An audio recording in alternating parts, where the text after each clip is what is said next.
Bonjour, je suis Olivier Benamou, un des enseignants à la Libre Université du Samadeva, située en Alsace, et je suis très heureux de partager avec vous quelques fragments de l'enseignement du Samadeva, et en particulier dans le cadre d'un cycle consacré à la méditation. Et j'ai choisi quelques textes basés sur des entretiens donnés par Idriss Lahore, le fondateur de l'Université du Samadeva, dans lequel il s'adressait à des méditants autant débutants, profanes, que des méditants expérimentés. Et là, en particulier, notre thème aura pour but de la respiration. Comment respirer quand on médite? Puisque la question est très souvent posée, et voici ce qu'il en disait. Beaucoup d'entre nous se posent beaucoup de questions sur la respiration juste. Et en particulier, celles que nous pouvons adopter pendant nos méditations. Il y en a une qui nous propose d'inspirer profondément, de faire une courte pause, puis d'expirer tranquillement, avant d'enchaîner sur une nouvelle inspiration. Et cette respiration peut être accompagnée d'un comptage. On peut compter sur chaque inspiration ou sur chaque expiration. Et nous observons. Rien de plus.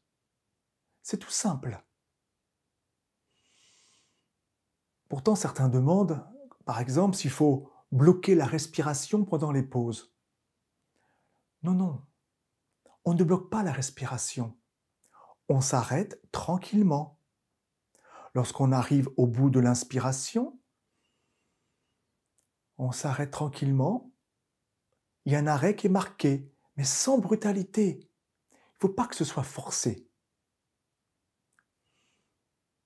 On inspire, on s'arrête tranquillement et on expire profondément. Et on inspire à nouveau. Certains disent qu'ils ont parfois la sensation d'étouffer. Ceci, c'est parce qu'ils ne sont pas entrés réellement dans le rythme. À partir du moment où vous trouvez le rythme, il n'y a vraiment plus de problème avec ce type de respiration.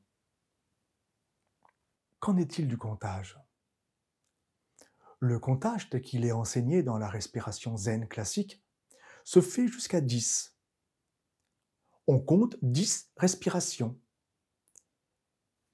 On peut compter soit sur l'inspire, 1, 2, bien évidemment on compte intérieurement par la pensée, mais on peut compter aussi sur l'expiration. Ceci n'a pas beaucoup d'importance.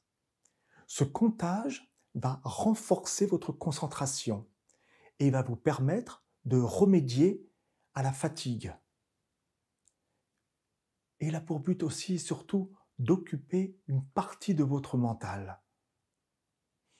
Et on compte des cycles de 10, et puis on recommence. Un deuxième cycle, et un troisième cycle. À partir du moment où le rythme est trouvé, certains peuvent éviter de compter, parce qu'ils seront bien rentrés dans le rythme de la respiration. Il y a aussi beaucoup de questions qui souvent tournent autour de tout ce qui se passe au niveau du hara. Vous voyez, le hara, c'est ce point, ce centre énergétique qu'on localise généralement 2 doigts sous le nombril.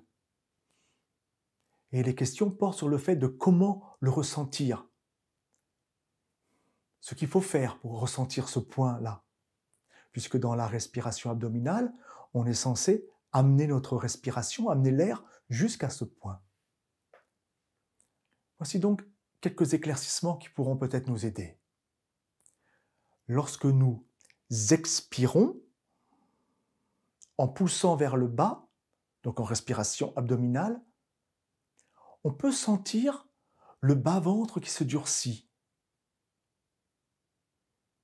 voyez, le ventre se creuse légèrement et on peut sentir le bas-ventre se durcir. C'est à cet endroit-là qu'il faut être attentif. Dans le zen, il arrivait jadis que le maître passe devant le méditant et touche le ventre de l'élève. À cet endroit-là, juste sur le hara, pour vraiment vérifier s'il était dur. Les bouddhas hindous, qui contrairement aux bouddhas chinois sont généralement très fins, présentent un renflement au niveau du ventre. Ceci matérialise symboliquement ce hara devenu plus fort. Vous pouvez le remarquer sur certaines statuettes. Mais le plus important, c'est le fait de se concentrer sur ce qui se passe physiquement en soi. Ceci est une aide à l'approfondissement de la méditation et surtout de l'observation. Sentez ce qui se passe dans votre corps quand vous respirez, comme nous vous le proposons ici comme un exercice. Mais vous pouvez ressentir bien autre chose encore, au-delà du durcissement au niveau du hara. Mais pour cela, il vous faut être présent. Et en étant présent en vous-même, vous découvrirez plein de nouvelles sensations en vous. À chaque fois neuf. À chaque fois quelque chose de nouveau. La chose importante est surtout de ne jamais rien forcer. Et si même certains, bien sûr, ne sentent pas leur hara se durcir, ils vont se demander s'ils se sentiront mieux en forçant sur l'expiration. Absolument non. Il ne faut rien forcer. Ce n'est jamais vraiment intéressant de forcer. Il suffit simplement de se concentrer sur le mouvement abdominal. Laissez tout venir naturellement. Laissez tout s'installer de façon naturelle, chacun à votre rythme. Et vous verrez que petit à petit, vous finirez par sentir cette tension au hara, au niveau du hara. On se contentera d'observer. Mais ne cherchez pas trop à ressentir, car si vous forcez, vous risquez de provoquer des sensations artificielles. Faites tranquillement, laissez venir et remarquez. Si vous ressentez le début d'une sensation, contentez-vous de l'observer, avec curiosité certes, mais sans rien attendre et sans rien y rajouter. Dès qu'on tient le bout de la ficelle, le reste finit par venir. Il suffit de continuer comme on a commencé et de rester concentré. Voyez-vous, l'être humain fonctionne de manière très simple. Il apprend une chose et une fois qu'il l'a apprise, elle devient un acquis dans son corps physique, dans son intelligence corporelle. Et ce qu'on a appris et pratiqué surtout suffisamment longtemps devient véritablement un acquis du corps. Donc faites confiance à la mémoire de votre corps, à l'intelligence de votre corps, et ce sans passer par le mental. Cette présence intérieure, cette conscience du hara, ou cette présence à la respiration, est d'abord un outil qu'il faut créer. Ensuite, avec la pratique, le corps s'installe tout naturellement dans cette présence. Par contre, il ne suffit pas de se laisser expirer. Il y a un petit travail à faire sur l'expiration. Il faut que l'expiration soit volontaire.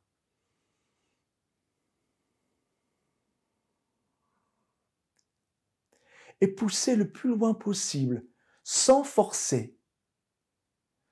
Lorsqu'on utilise la technique méditative de concentration sur la respiration, le travail est en réalité très simple.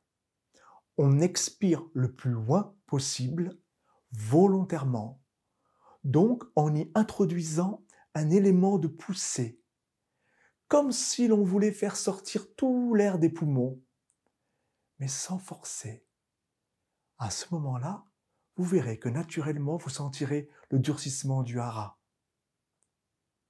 Faites-le de manière la plus naturelle possible.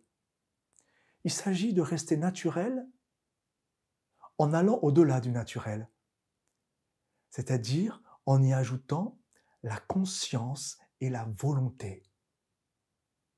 Avec l'expiration, on expulse non seulement hors de soi l'air vicié, mais aussi toutes les pensées et les émotions négatives.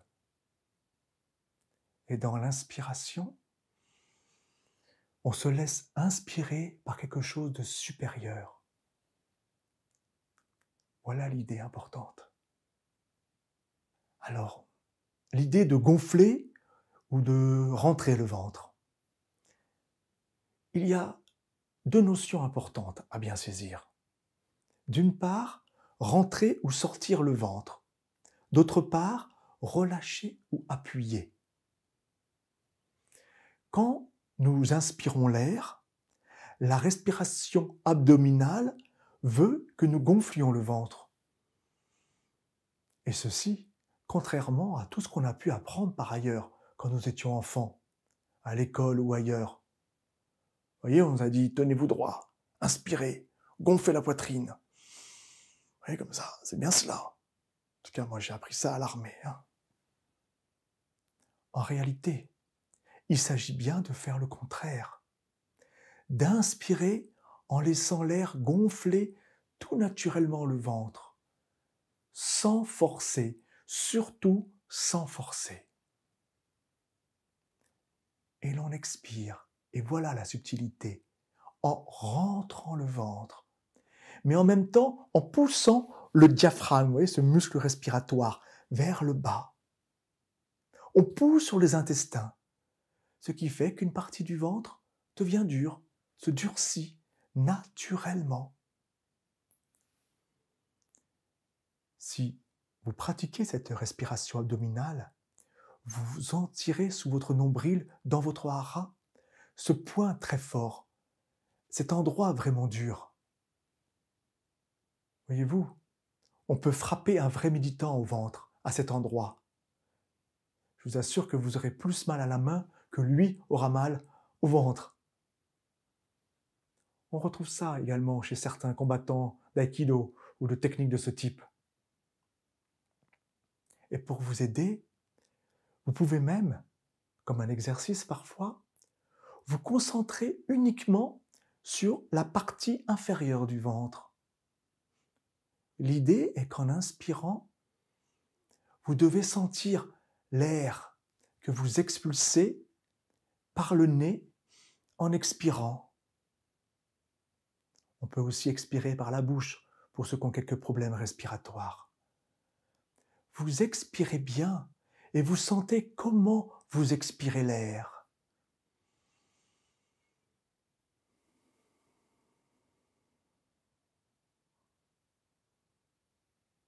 Ceci occupera votre mental. Et en même temps que vous expirez, vous rentrez le ventre. Mais à l'intérieur, vous sentez que vous appuyez vers le bas,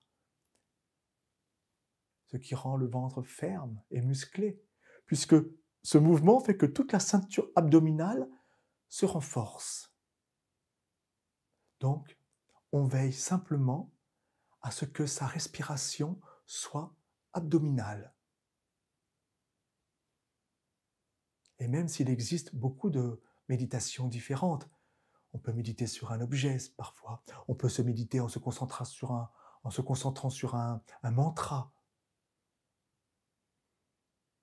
Il y a des règles toujours importantes. Une posture immobile droite, c'est-à-dire stable mais détendue. Un menton légèrement rentré pour étirer la nuque. Et la colonne vertébrale, les épaules relâchées. On inspire. On marque un petit arrêt. Le ventre s'est gonflé. On expire avec un petit mouvement volontaire pour pousser vers le bas. Et tout naturellement, on inspire à nouveau. On sent l'air qui entre dans les narines, le ventre qui se gonfle. Le petit arrêt tout en haut de l'inspiration. Et on expire en rentrant le ventre de l'intérieur. Et en sentant ce ventre se durcir. Et on sent l'air qui sort par les narines. Et on inspire à nouveau.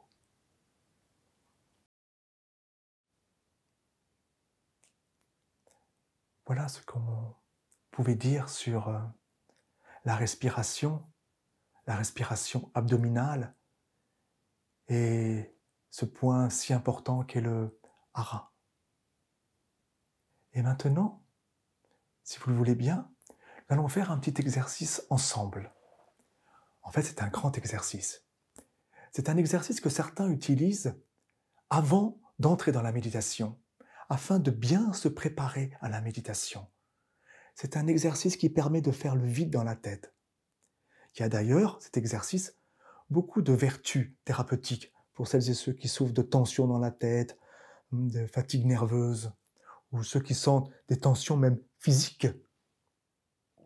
Cet exercice s'appelle l'exercice respiratoire tibétain. Je vais vous montrer le cycle.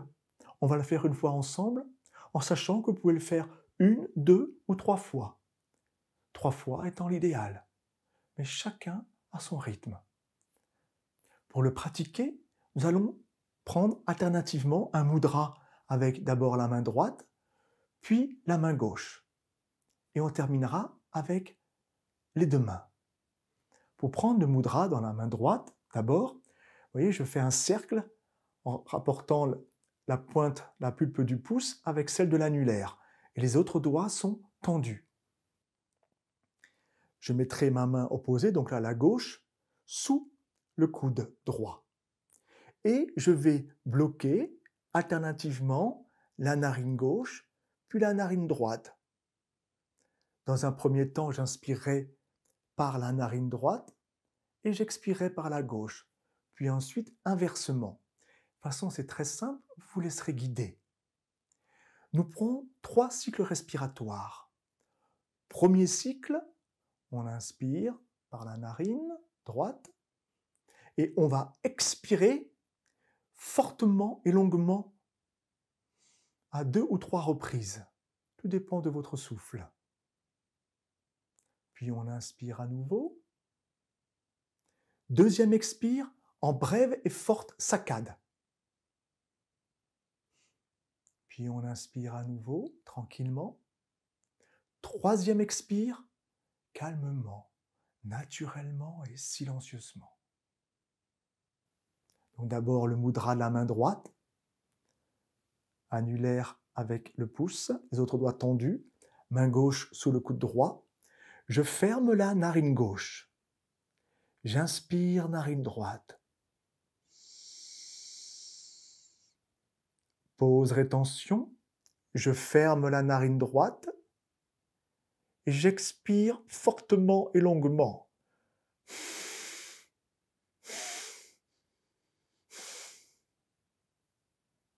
Bloc narine gauche. Inspire. Pause, rétention. Je ferme la narine droite et j'expire par brève et forte saccade.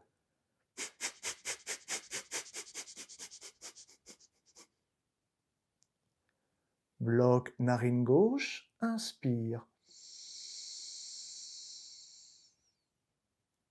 Pause, ferme narine droite et j'expire naturellement, silencieusement, calmement.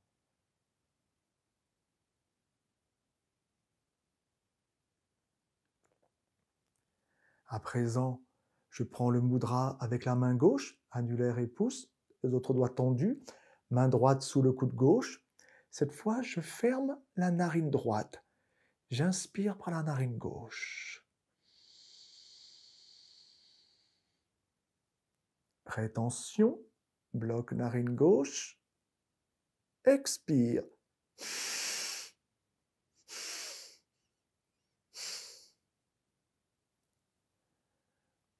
Bloc narine droite, inspire. Pause. Bloc narine gauche. Expire.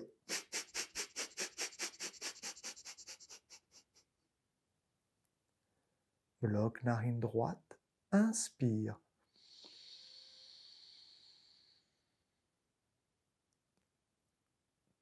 Pause. Bloc narine gauche. Expire calmement et silencieusement.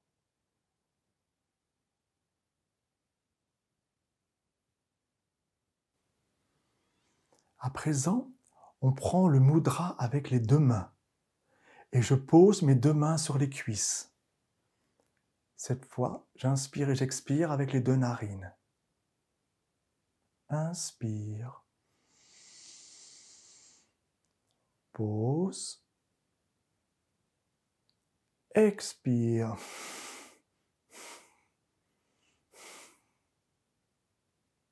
Inspire. Pause. Expire.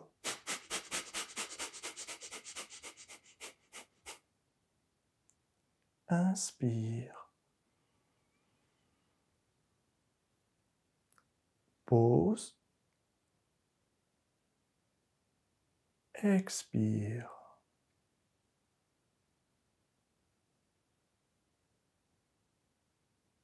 Je relâche les mains et je reste quelques instants.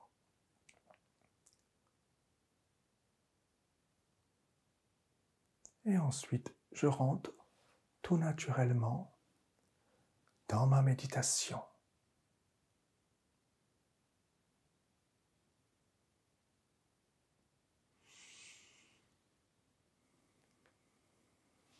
Voilà ce que je souhaitais partager avec vous à travers cette petite conférence, rappelant l'importance de la respiration, comment respirer, et surtout nous rappeler l'importance de ce point qu'est le hara. J'espère que vous tirez tous les bénéfices de cet entretien. Je vous souhaite de bonnes méditations. Et si vous voulez en savoir plus sur la méditation, vous pouvez toujours suivre les liens qu'on vous propose. Et si vous voulez expérimenter avec nous la méditation, sachez que nous proposons tout au long de l'année des retraites méditatives ou des stages de méditation, ici à l'université en Alsace, mais aussi partout en France et même partout dans le monde. Merci.